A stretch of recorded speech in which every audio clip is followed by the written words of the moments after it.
C'est un plaisir de vous retrouver, mesdames, messieurs, pour cette nouvelle édition. Voici les titres. Des ordinateurs, des faux billets de banque et des faux médicaments ont été saisis par les membres de la police républicaine. Des objets présentés aux hommes des médias ce jeudi lors d'une conférence de presse. Les coopérateurs de l'Union régionale des coopératives d'aménagement rural, URCA, de Grand-Agonvi, désormais unis pour le développement du secteur agricole, ils se sont retrouvés ce mercredi pour célébrer cette entente.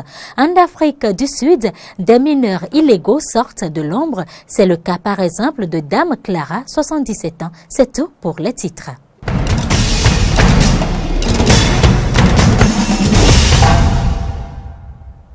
Bienvenue à tous.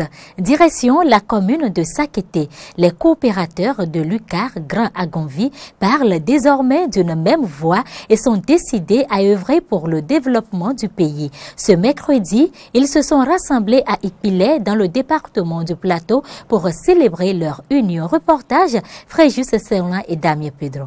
L'Union régionale des coopératives d'aménagement rural du Grand-Agonvi renaît de ses cendres. Enfoncée dans l'illégalité, la division et le dysfonctionnement depuis 2007, l'Union retrouve peu à peu ses marques avec l'installation d'un comité paritaire provisoire reconnu par les autorités judiciaires et gouvernementales. Ces résultats épatent. Le paiement régulier des coopérateurs, le règlement systématique des main-d'œuvre et autres activités d'entretien des palmeraies. À ce jour, 600 hectares de surface ont été garnis de nouveaux plants de palmiers à huile grâce aux diligences du comité paritaire provisoire. Les matériels de travail que constituent les camions et autres équipements ont été réparés et remis en état de fonctionnement. Les coopérateurs ont assisté très heureux au renouvellement de les 4 de coopérateurs. L'amorce du paiement des arriérés d'impôts consentis par les anciennes équipes dirigeantes est désormais du moins une réalité. De plus, alors que le record de livraison en tonnes de régime de palmeraie par l'URCA depuis 2012 s'élève à 7214, ces chiffres ont plus que doublé en 2017. Il a fallu l'élection du président Guillaume Patrice Athanase Talon en 2016 et la mise en place des comités paritaires par ces hommes de terrain, par les hommes de terrain du président, pour qu'en 2017, le total de tonnage livré à Koda soit de 17 599 tonnes. Un record qui a engendré pour les coopératives plus de 738 millions de francs CFA. Une somme qui a réellement été reçue par les coopératives d'aménagement rural, contrairement à ce qui se passait où les fonds seraient distraits. La rupture a sifflé la fin de l'anarchie et de l'injustice. C'est tout à l'honneur du chef de l'État, le président Patrice Talon. Il est le refuge du pauvre paysan coopérateur de l'URCA. Il est le défenseur du brave travailleur des palmeraies de l'URCA Grand-Agonvi. C'est pourquoi l'URCA Grand-Agonvi dédie cette journée au président Patrice Talon en lui assurant son total soutien à l'accompagner dans toutes ses réformes. Retour à Cotonou, Joseph Djogbenou est élu président de la Cour constitutionnelle ce jeudi 7 juin 2018. Les 7 juges de cette Cour ont prêté serment ce mercredi devant le chef de l'État et les membres du bureau de l'Assemblée nationale et autres personnalités. Les nouveaux membres de la 6e mandature de la Cour constitutionnelle ont effectivement pris fonction pour un mandat de 5 ans renouvelable une fois. Faut-il le rappeler, la Cour constitutionnelle est la plus haute juridiction de l'État en matière constitutionnelle. Elle juge de la constitutionnalité de la loi et elle garantit les droits fondamentaux de la personne humaine et des libertés publiques. Suivez un extrait des propos du président de la République qui renvoie les 7 sages en mission. Mesdames et messieurs, je prends acte de vos serments respectifs et vous renvoie à vos fonctions en vos qualités respectives de membres de la Cour constitutionnelle. La police républicaine a animé son point de presse hebdomadaire ce jeudi.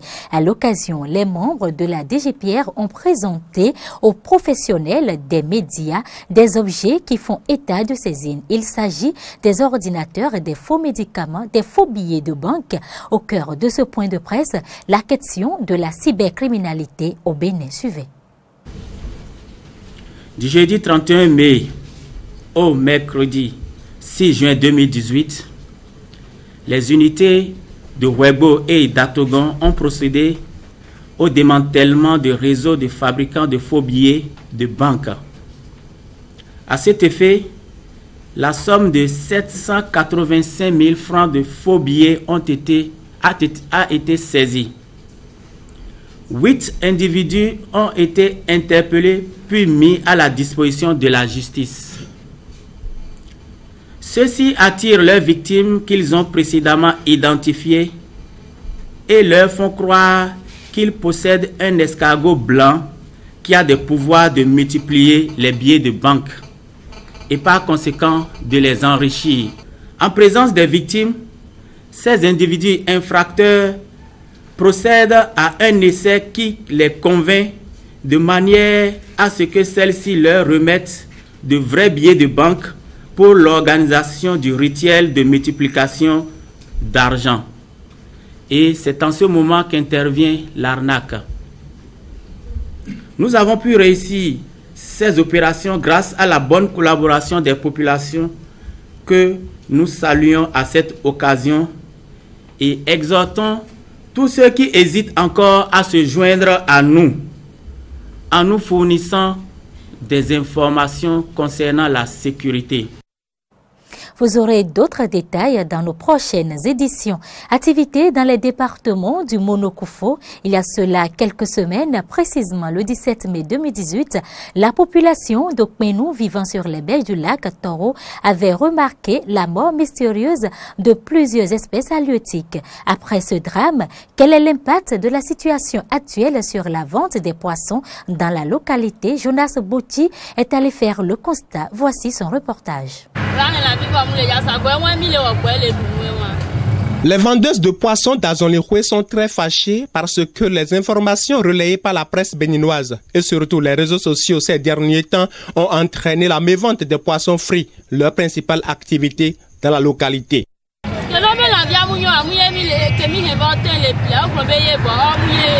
Elles reconnaissent certes le drame survenu sur le lac Tao, mais selon elles, les choses ne se sont pas passées telles que ventilées sur les réseaux sociaux. Les gens ont raconté que ce sont les poissons morts que nous vendons. Les clients qui achetaient chez nous ne s'arrêtent plus du tout.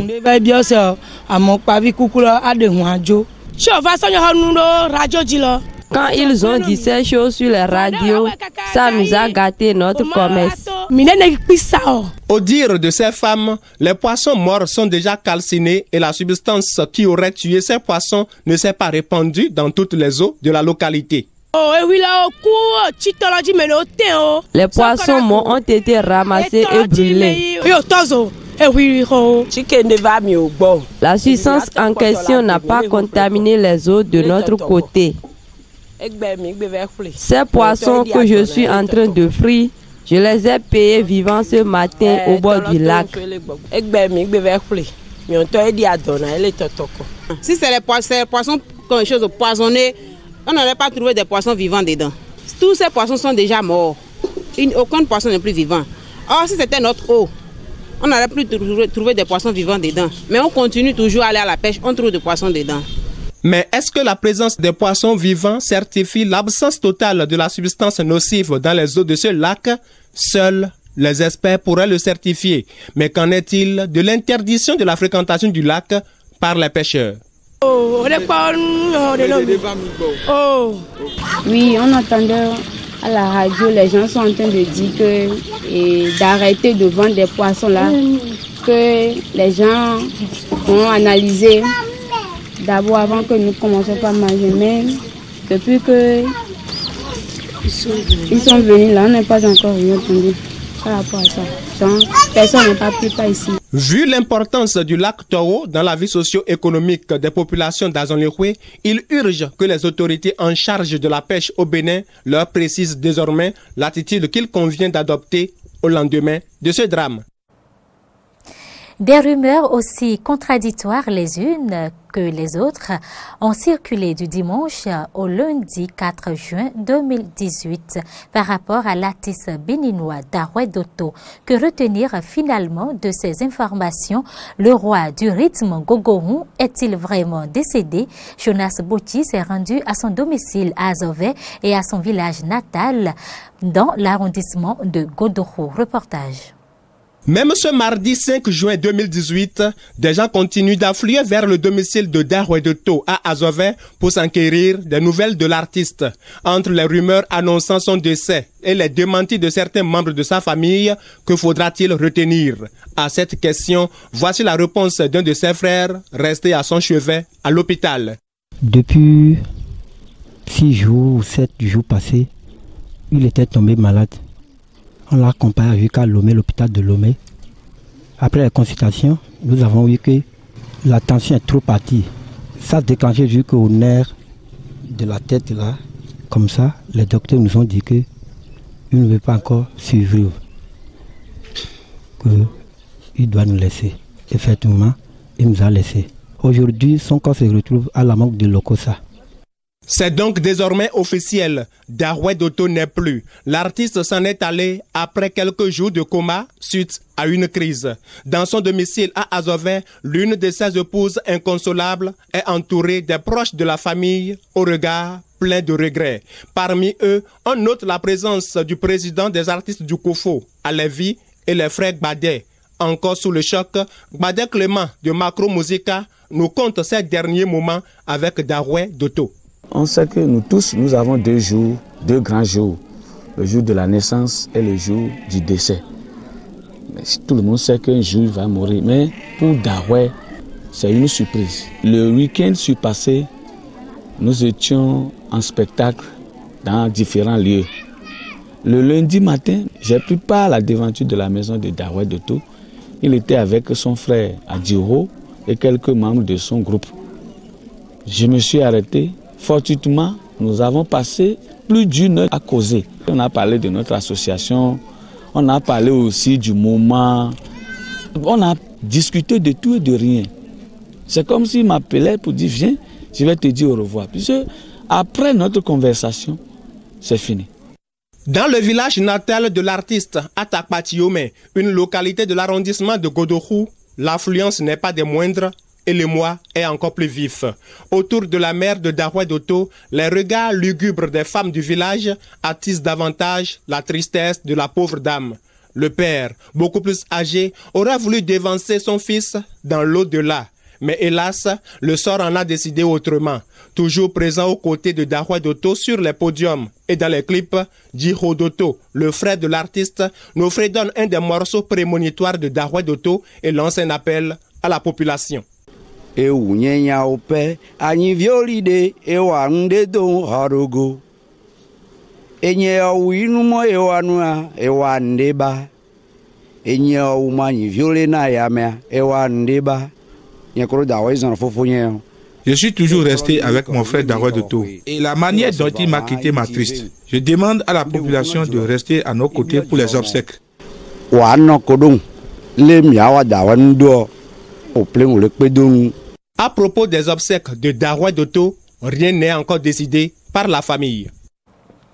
À l'annonce du décès de Darwey Doto, ils sont nombreux à se rendre au domicile du défunt pour présenter des condoléances à la famille éplorée. Le préfet du Koufo et des élus communaux d'Aplaroué se sont allés ce mardi pour faire part de leur compassion à la famille de l'illustre disparu. On écoute le préfet au micro de Jonas Bouti. Darwey Doto nous a quittés prématurément, dans la fleur de l'âge, alors même qu'il était en train de faire connaître tout le Bénin. Ils sont venus consoler les parents. au nom du président Patrice Talon, de tout son gouvernement. Daoué, le peu de temps qu'il a passé sur terre, a rehaussé la culture à Dia. Il a égayé les cœurs, il a soulagé des cœurs à travers ses chansons. Qu'on soit ensemble pour son inhumation, qu'on puisse vraiment organiser les obsèques dignes du rang de l'illustre disparu. Merci à vous, Jonas Bocci. Information hors du Bénin. Malgré ses 77 ans, Clara travaille toujours comme un forçat à Kembele, la capitale sud-africaine du diamant. Totalement illégale, son activité l'a déjà conduite cette fois au poste de police en l'espace de 10 ans. Mais l'obstination de la grand-mère a fini par payer. Avec quelques 800 camarades mineurs, elle vient enfin, pour son plus grand bonheur, d'être légalisée. Reportage. On l'appelle ici une Zamazama. À 77 ans, Clara Maïtse est mineuse de diamants clandestine, ou plutôt l'été, car le gouvernement sud-africain vient tout juste de légaliser la pratique. Une amélioration pour elle qui n'a pourtant jamais eu peur de la clandestinité. Pourquoi j'aurais peur? Cette terre appartient aux Noirs. Je ne peux pas avoir peur. J'ai voté pour Mandela. Cette ancienne employée de maison a été arrêtée 7 fois au cours des 10 dernières années, mais elle n'a jamais eu d'autre choix que de retourner à la mine pour élever ses 11 enfants et nombreux petits-enfants. Clara fait partie d'un groupe de 800 mineurs basé à Kimberley, la capitale sud-africaine du diamant. Ils ont obtenu la permission de travailler sur un terrain de 55 hectares appartenant à des groupes miniers. Je pense qu'il était grand temps, oui. C'est quelque chose qu'on avait toujours eu en tête et il fallait que cela arrive un jour.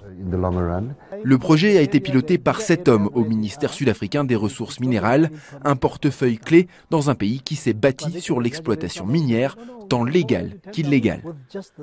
Quand on leur a distribué les permis, on pouvait voir des étoiles dans leurs yeux. Ces autorisations de vendre des diamants apportent un vrai changement dans la vie de ces gens. Et c'est pour cela qu'on est aussi enthousiaste. Elisabeth Louve va elle aussi profiter de ce nouveau statut. Cette mère de famille est devenue une Zamazama en 2013 après son divorce. Jusqu'à la légalisation, elle était l'un des fers de lance de la mobilisation des mineurs. Obtenir ces permis, ça a été miraculeux pour nous. On est tous très heureux.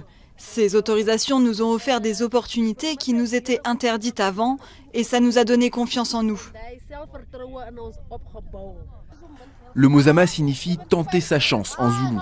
Une expression qui décrit bien les risques d'un métier difficile où les affrontements entre mineurs, police et compagnies de sécurité pouvaient être d'une grande violence. Mais pour Elisa et les autres, désormais, plus question de risquer sa vie pour pouvoir travailler. L'Organisation internationale pour les migrations secourt des migrants rescapés du naufrage de leur bateau au large du Yémen.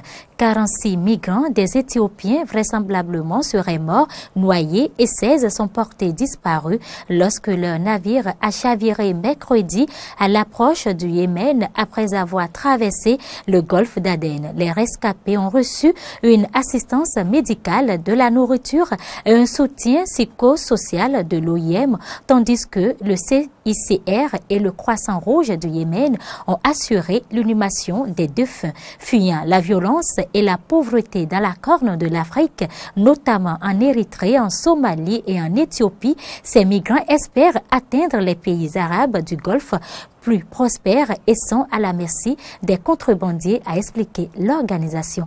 Mesdames, Messieurs, c'est tout pour cette édition. Portez-vous bien.